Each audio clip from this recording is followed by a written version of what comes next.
I want to clean up. My desire for freedom has been in existence for a very long time, and I finally feel that I am giving myself that.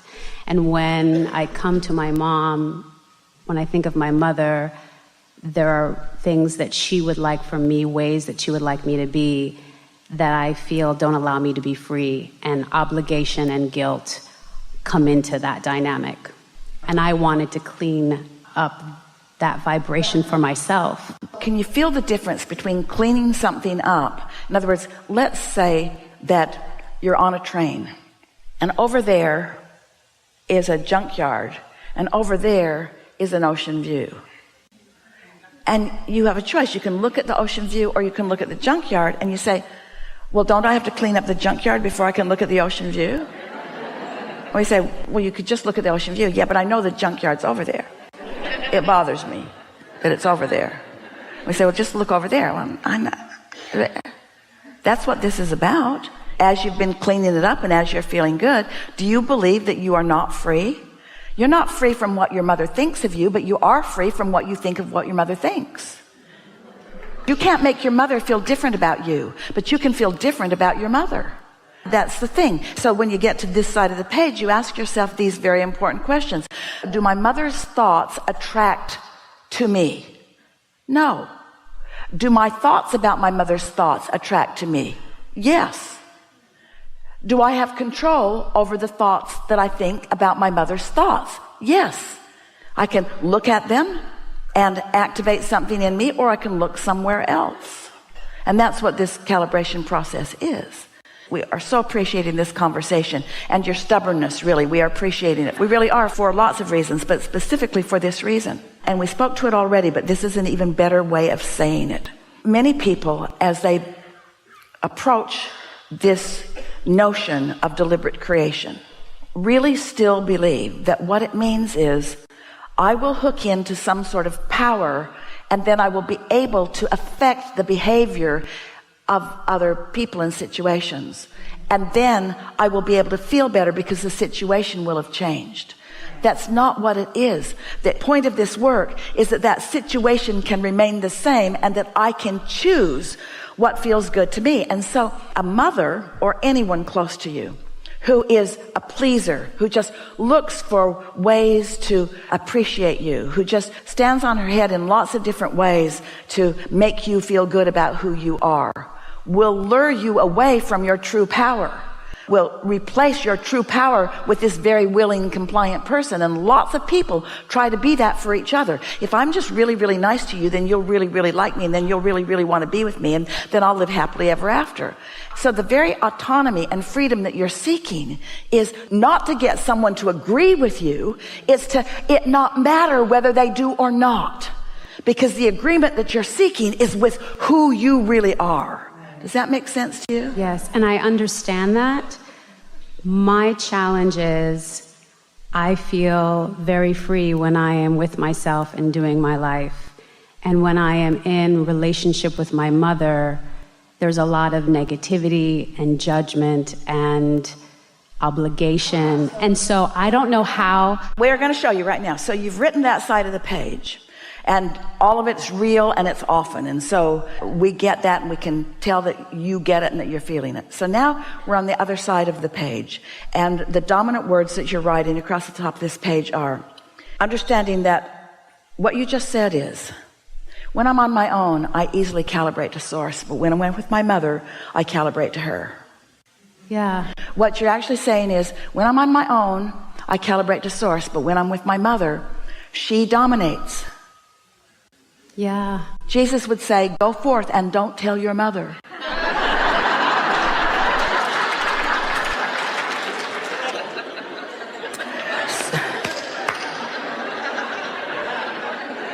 So here you are. You understand what's been going on, and so now you're going to calibrate.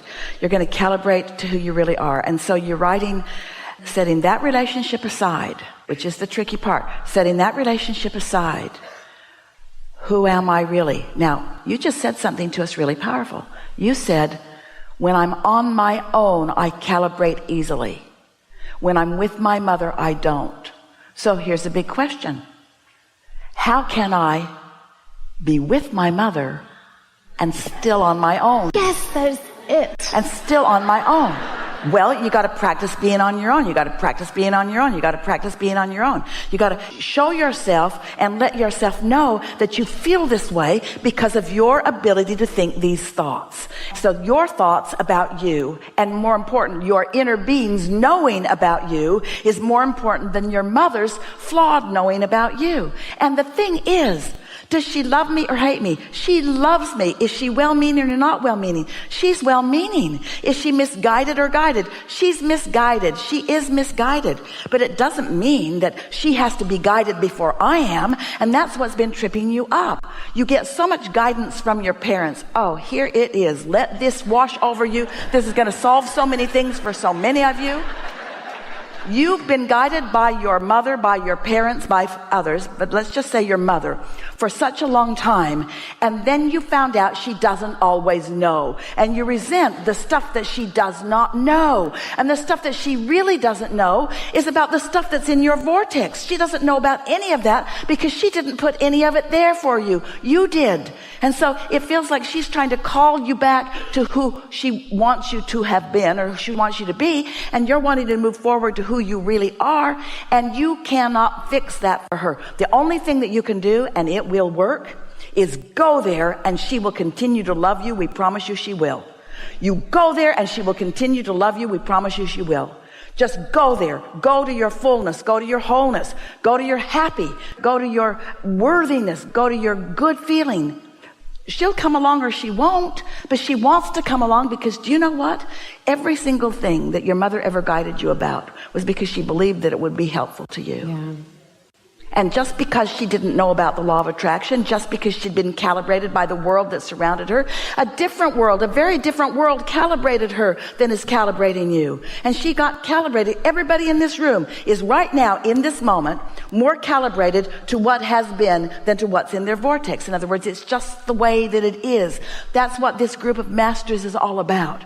You're wanting to find a way to calibrate to who you really are. And when you do, others come along with you. They see your beauty. They know your wellness. They know your well-being. We promise you that if you were in a moment where you were just thriving in all ways, clear-minded, feeling so good, and radiating it, your mother would never say to you, I want you to come back to a time you were more miserable. But you think that that's what she wants, because when you go with her, you are more miserable. So it feels to you like she's trying to call you to misery. She isn't. She's trying to call you. She's just not the one that has the momentum to do the real calling. She's not the influence that you're wanting to be attracted by. The question I have is, what she wants from me is to always be there. I almost feel like she wants me to fill in the loneliness that she has, and it's my obligation to be there for her. Of course she wants that. She wants that because everyone fills the void of not being aligned with their inner being with all kinds of different things. Some people use alcohol or drugs, dependency on other people. In other words, until you really know that connection, you're going to like this so much, and we're going to do it fast. Esther was having a conversation with a dear, dear, dear friend who was struggling over her relationship with her sister, and has been struggling over her relationship with her sister for as long as Esther has known her, which is 15 years. And it'd get a little better and it'd get worse, and flare-ups, flare-ups, flare-ups, because her sister is basically living a very dysfunctional life and blaming everyone around her for it. Much more extreme than what you're living, but it's a really good thing to consider here. And so, as Esther and her friend were playing the calibration game, we said to them, people who aren't calibrating are manipulating. And it triggered something in her. And she said, that's the word I've used to describe my sister for as long as I can remember. She tries to manipulate situations and manipulate other people. And then she said, she came to this epiphany from her own connection. It's one of the most significant things that anyone has ever realized. Oh my God, she said, my sister manipulates because she doesn't know about calibration. She manipulates people because she doesn't know about her ability to connect with Source. She fills the void with that crappy stuff because she doesn't know how to not have a void. Whew. Doesn't that make you feel different? Don't you know that your mother's doing the best that she's been able to do, and all with good reasons? Yeah. And doesn't it make you want to not have a void, but to calibrate to who you really are, and to be so steadily there that when you see her trying to manipulate you, that you just understand she's doing the best that she can do, while at the same time you demonstrate alignment, you demonstrate clarity, you demonstrate happy, you demonstrate positive emotion. And she's so powerful in her wanting, we're sure she'll catch on. She'll catch on. We've enjoyed this a lot. This is a really good time for segment.